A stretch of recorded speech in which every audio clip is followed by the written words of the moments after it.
I'm just learning how to use this fire, right? It's Fire, yeah. It's great. I forgot mine. and it's a fire what? A fire It's a Kindle Kindle it's fire. a Kindle Fire 7. It looks Yeah, like. like I said, I'm just learning how to turn it on. Okay.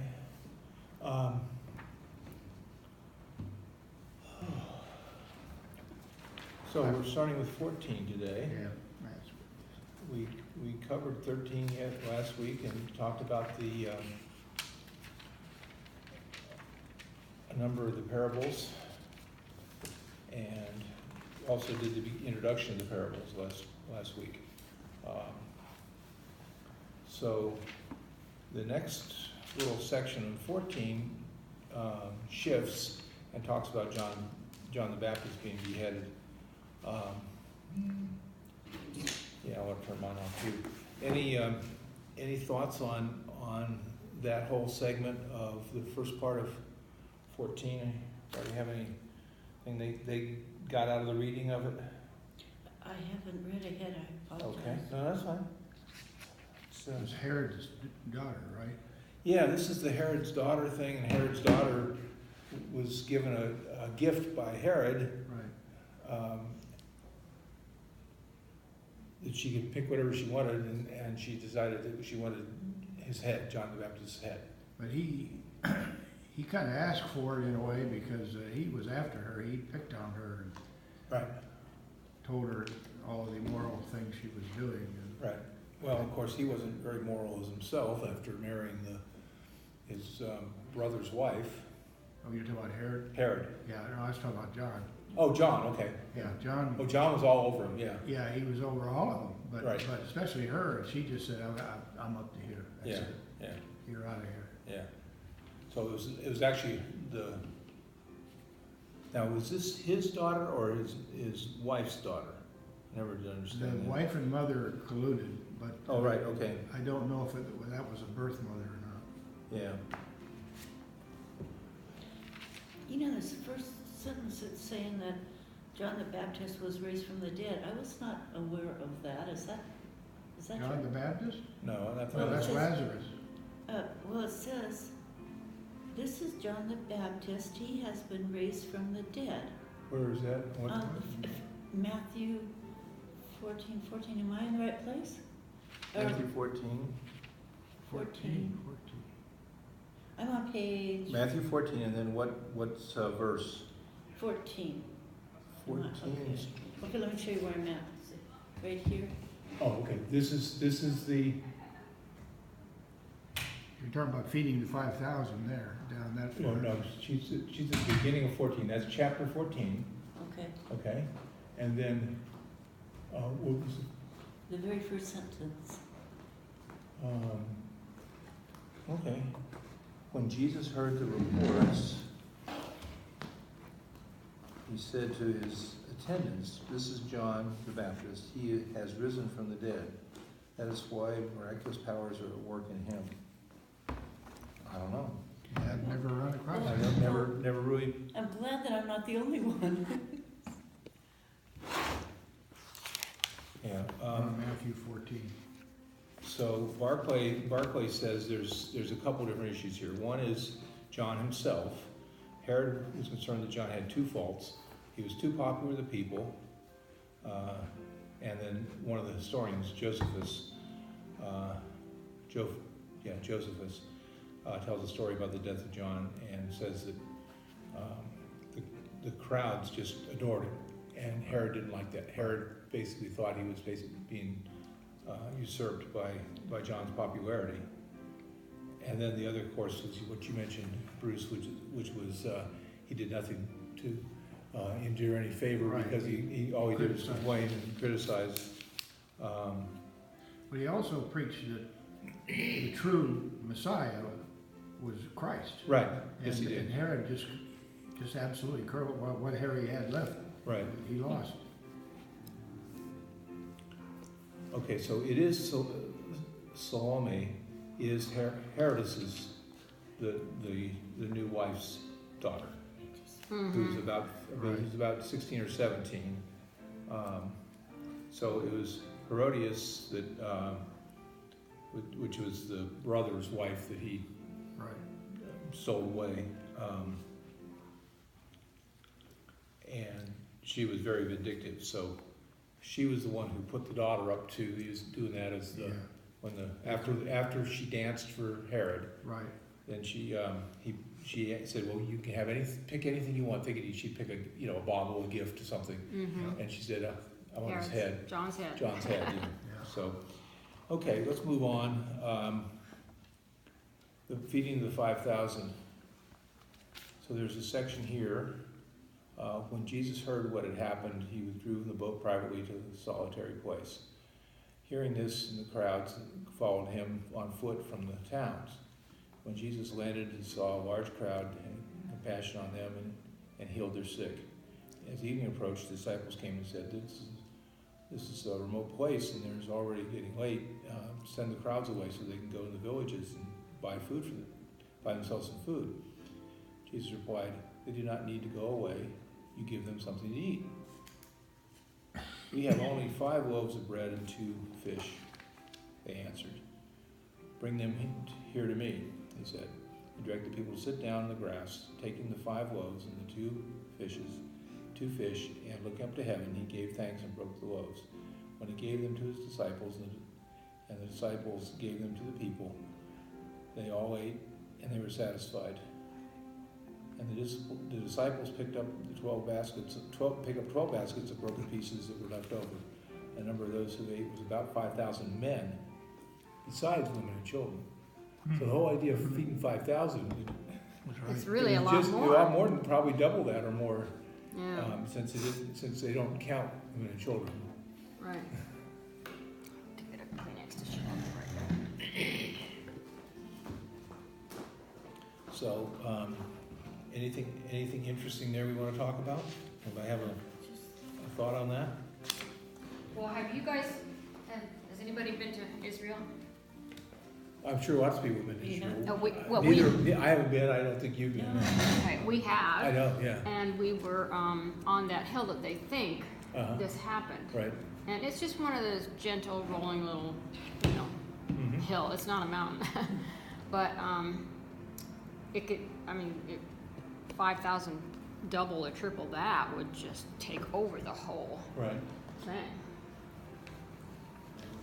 The other thing that this is weird, why I think this way, I don't know, but where'd they get the baskets?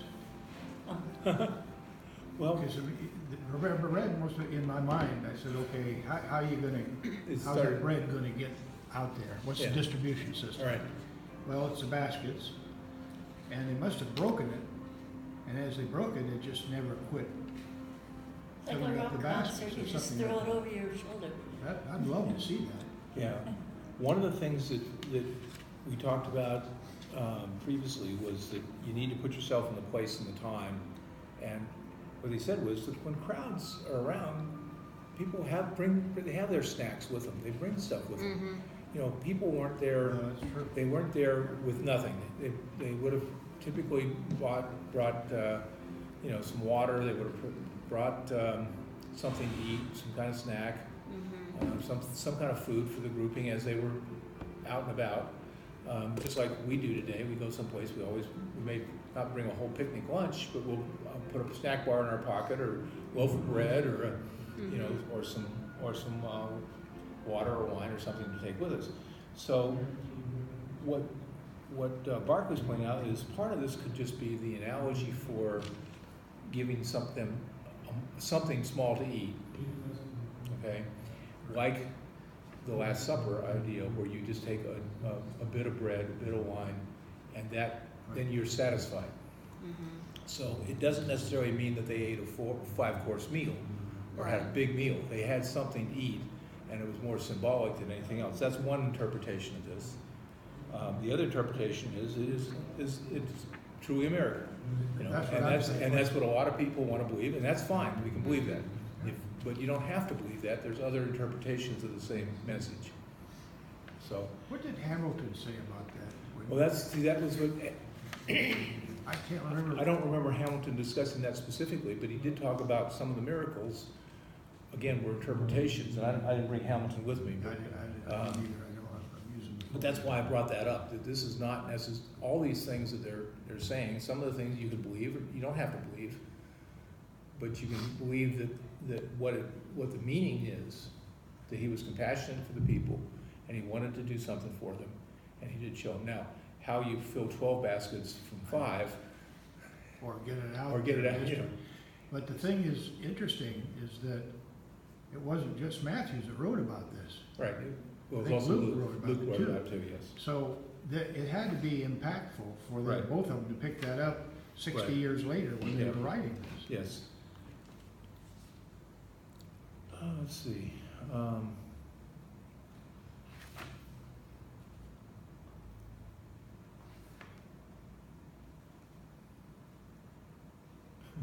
Even when a miracle could feed men sumptuously, there was no waste. And it's something to note here that they did pick up the waste. But it's interesting, if you had people that were this starving, or this, Hungry. you wouldn't have had any waste. I mean, it would all be gone. Right. So it's just interesting.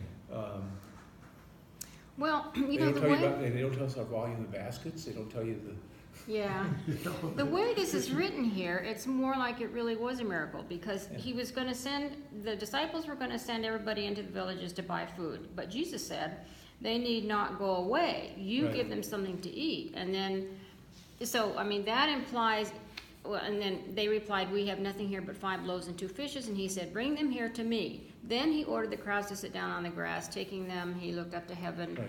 and blessed and broke. To me, that says, no, this really was a miracle, because it wasn't like, oh, there was enough food in the crowds to provide. Right. It was, Jesus did it himself. Right.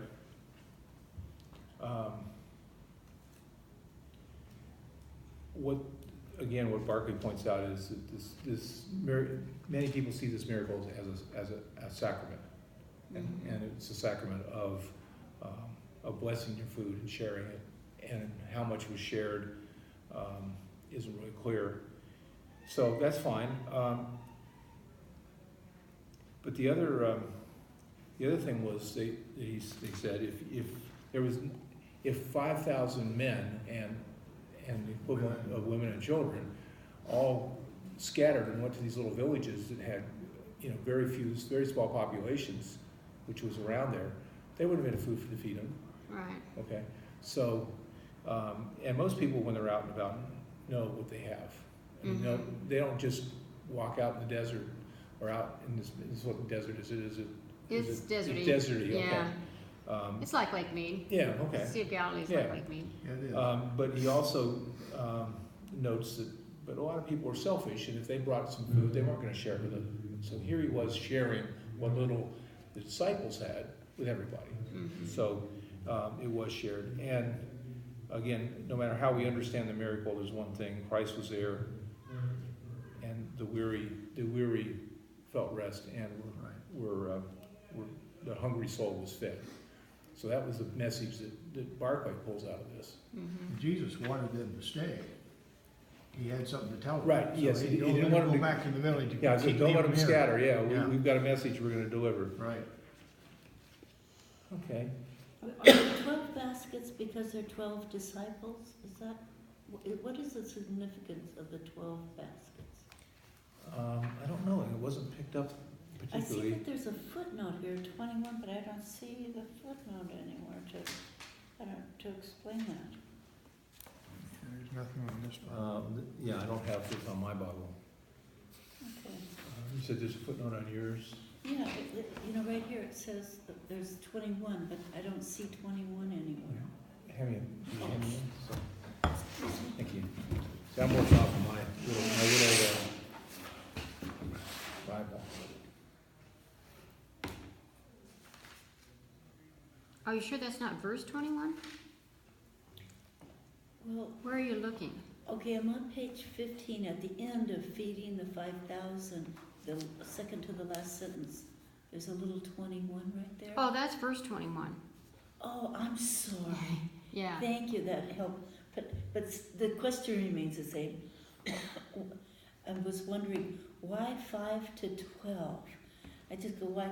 it seems to me that numbers in the Bible mean something. It's Oh. not just random. It could Some- be. Where along the line, some monks decided to number all these things. Oh, no, I don't no, mean that. I she means mean, the number why- 12 baskets. why are Why there 12 baskets? baskets? Like baskets. seven, Well, the word seven, the number seven is throughout the Bible Yeah. for some Mhm. reason. So it could be that each of them had a basket, each of them had a That's basket, and basket, they they put had- yeah. something in the basket. Yeah, And then they dispersed it through the crowd. Mm-hmm.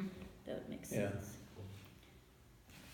Yeah, it says, It and the says, they say disciples 12 gave. baskets full of broken pieces, so. and Mhm. the Anyway. thing that also gets me is that they chose the number 5,000. How'd they know there were 5,000? They didn't stand there and count them. It says about, there were, and those who ate were about 5,000 men, besides women and children. Yeah, so someone did one of those things like, Yeah. how big was the crowd for the Crowd. inauguration? kind of Yeah. thing. Well, one person saw 12,000, one person saw 250,000. Yeah, right. And I don't know what Luke said there. I'll have to go back and read. Well, before I can- what this little Barclay guide has that I downloaded, it said that, it looked a lot like, Mark, that Luke and Matthew took a lot of information from Mark, and that one of the things that was taken that was exactly almost word for word from Mark was about the 5,000 loaves of bread. So I thought, so even though that's repeated several times, it may have just been copying what they had already read. And that was common. That was a Right. common. Okay, so interesting enough, all four Gospels have a passage on this. Yes. All four. Yes, that's what Yes. this is saying. Yeah. In Mark, it's 6:30 to 46. Why don't you look that one up? If I can see the words. Oh, okay. Well, I'll try. Let me All just right. take a shot. Mark's 6:30. and Mark 6:30. Okay. And Pat, how about looking up Luke 9:10? Okay. And Linda, if you look up John 6:1. Okay. So we'll compare the four stories. How's that? Yeah, that's a good idea. Well, if I can- If you're not able to read it, I can find it. I can read I it. found 6. I just got to find that little number that says 30. So Luke Oh, okay. All right. says, on their return, the apostles told Jesus all they had done. He took them with him and withdrew privately to a city called Bethsaida. When the crowds found out about it, they followed him, and he welcomed them and spoke to them about the kingdom of God and healed those who needed to be cured. The day was drawing to a close, and the 12 came to him and said, send the crowd away so that they may go into the surrounding villages and countryside to lodge and get provisions, for we are here in a deserted place. But he said to them, you give them something to eat. They said, we have no more than 5 loaves and 2 fish, unless we are to go and buy food for all these people. For there were about 5,000 men. And he said to his disciples, make them sit down in groups of about 50 each. They did so and made them all sit down. And taking the 5 loaves and the 2 fish, he looked up to heaven and blessed and broke them and gave them to the disciples to set before the crowd. And all ate and were filled. What was left over was gathered up, 12 baskets of broken pieces. And which one are you reading? She's reading Which Luke. one? That was Luke. Luke. And No. Mark is almost, I'm reading the different Yeah, version of that, but right. Mark is almost the same. What does John read? John, this is interesting. It says, when he looked up and saw a large crowd coming toward him, Jesus said to Philip, where are we to buy bread for these people to eat? He said this to test him, for he himself knew what he was going to do. Philip answered him, 6 months' wages would not buy enough bread for each of them to get a little. One of his disciples, Andrew, Simon Peter's brother, said to him, there is a boy here who has 5 barley loaves and 2 fish, but what are they among so many people?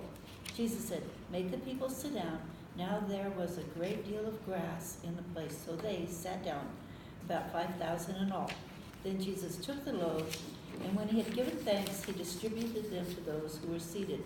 So also the fish, as much as they wanted. When they were satisfied, he told his disciples. Now that he's not saying in here that he gave it to the disciples. Gather up the fragments left over so that nothing may be lost.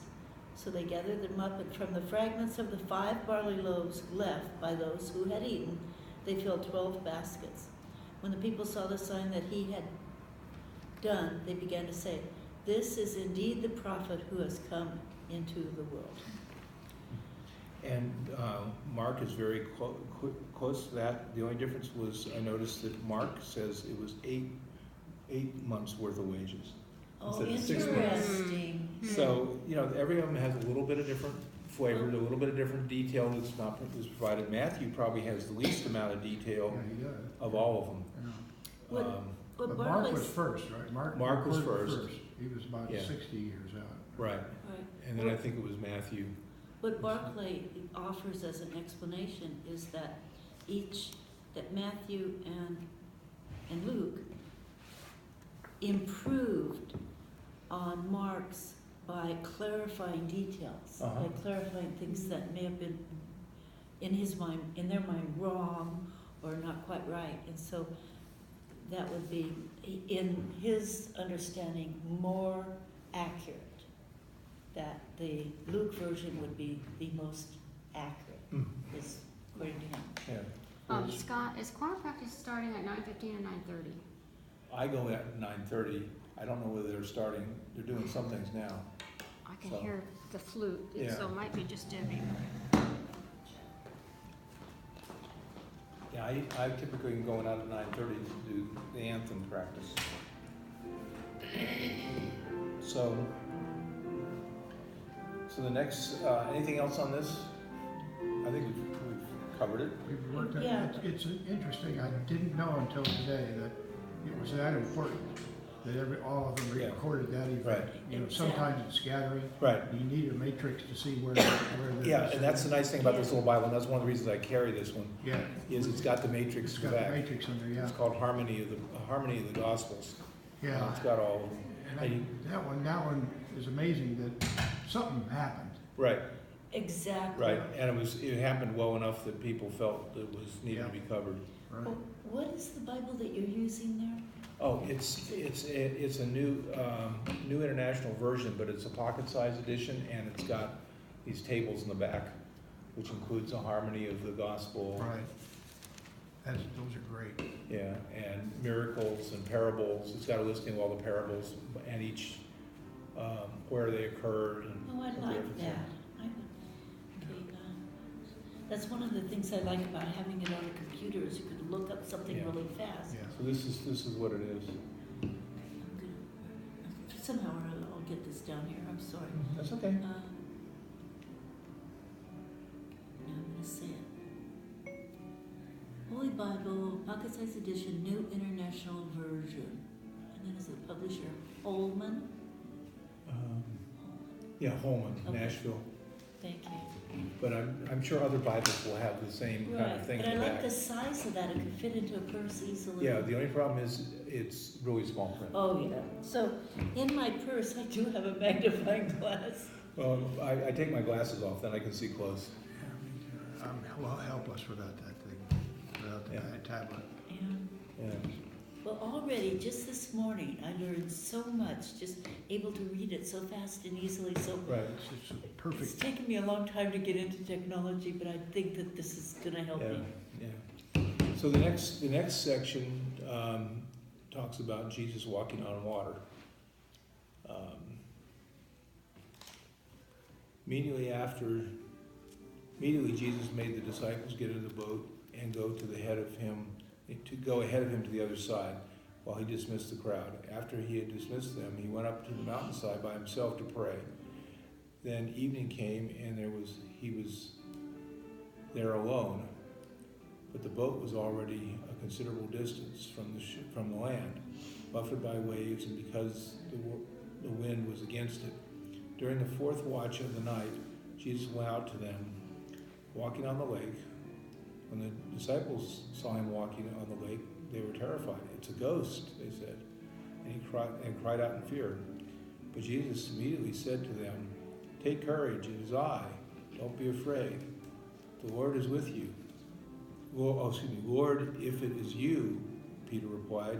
"Tell me to come to you on the water." "Come," he said. Then Peter got down from the boat, walked on the water, and came towards Jesus. But when he saw the wind, he was afraid, and beginning to sink, cried out, "Lord, save me." Immediately Jesus reached out his hand and caught him. "You of little faith," he said, why did you doubt?" When they climbed to the boat, the wind died down. Then those who were in the boat worshipped him, saying, "Truly you are the Son of God." When they crossed over, they landed at Gennesaret.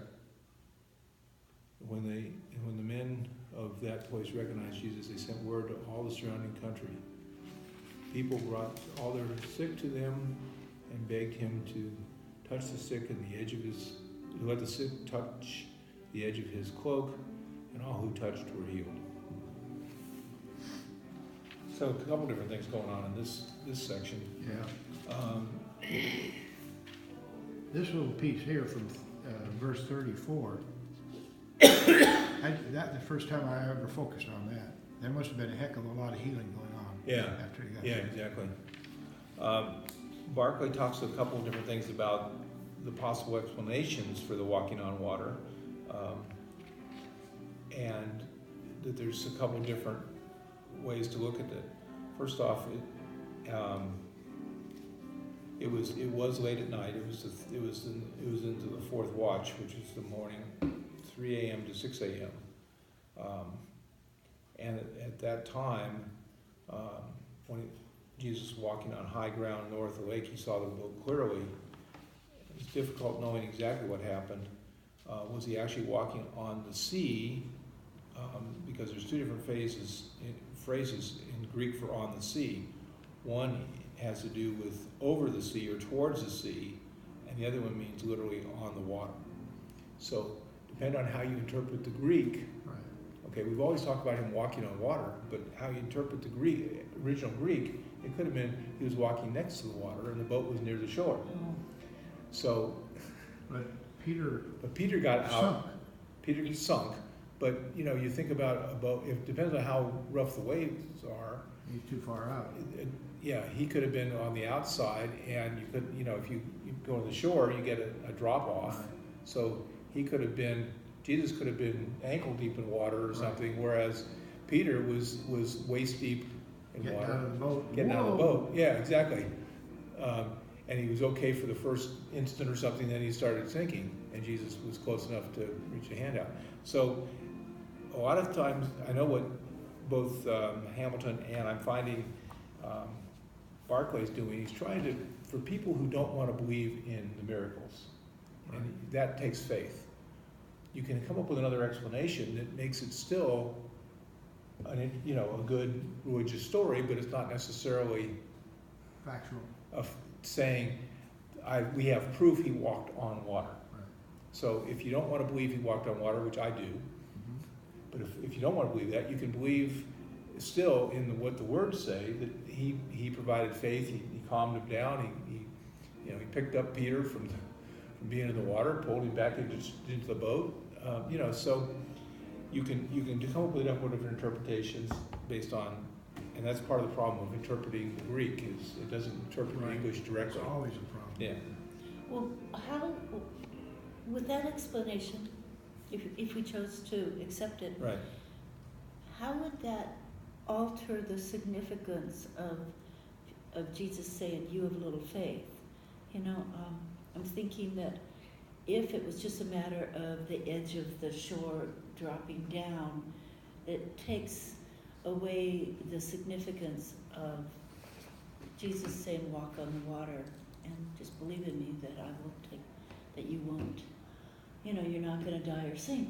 Well, again, if you're in the water and you get out, and you think you're going to be able to get off and stand, Yeah. whether it be on water or on the ground, right beneath the water. If you think that it's shallow enough, Mm-hmm. you're going to get out. But if you get out and you're in a hole and you're suddenly That sinking, happens a lot. you're suddenly sinking. And I've done that when you get to Yeah, places really where cool. there's a sandbar and then you get the water coming Yeah. down, and then You there's think another. it's okay. It's okay, and then all of a sudden you're sinking, you don't know how far you're going to sink, you get scared. And he said, "You have little faith. I'm here for you. You're okay. You're back in the boat." So it says, no matter what you want to believe, in the hour of the disciples' need, Jesus came to them and calmed them, and protected them. So this is part of recognizing Jesus' leadership and them having faith in Jesus, that he was going to take care of them. So again, the writers are trying to make it clear that while life, like the wind, it's often contrary, there are some things that we can take out of it as being. It's interesting, when we were on the Sea of Galilee, we sailed one afternoon on it, and by golly, and the captain of the boat, it had sails on the boat, and there was about 20 of us on there, and he was lecturing to us about all these things, and he said one of the things in this particular part of the country is that storms are unexpected and they form quickly, and they're usually thermals. And by golly, about a half an hour later, a squall came clear across that lake and blew us. We had to head for home. Yeah. And every time we read about this, especially in the storm, they suggest there's a storm going on here, or it's dark, and then Jesus had to quell the storm. I said, yeah, I've seen it come up that quick. So the last part of that little section, which had to do with the healing, it was pretty clear that Jesus was starting to get his following. People were recognizing that Jesus could help people and heal people based on faith. And then you can see that also people were only out there for themselves. So that's the other piece you take out of this, is that here's Jesus showing up. He's had a hard night, been out and about all day, all night, and all they wanted was him to take care of them and do something for them. And then when he did that, they left. Yeah. So it was sort of an ingratitude. Yes, he did help them, but they didn't stay to worship him. They didn't say anything else. They basically They behaved like normal people. Yes. So All right, now, we're going to finish 14 today. We just finished 14. We're going to do 15. 15. We'll do 15 next week. well, in their ingratitude, still, they have now been healed, and Right. they are going away, and with them, they take that experience, that information, and they share it. Right. And even though they may not express their gratitude, they are spreading the word. And I'm thinking there's 5,000 here, and maybe 1,000 here, and 1,000 here, 1,000 there. The word is getting around, and this is part of the problem. This is part of the problem. It's part of his final destiny, is that people are spread the word, and this is the reason that he's having so much trouble with the scribes and the Pharisees, is that people are starting to recognize that people are believing this Messiah is here. Yeah. Okay, I've got to go. Okay.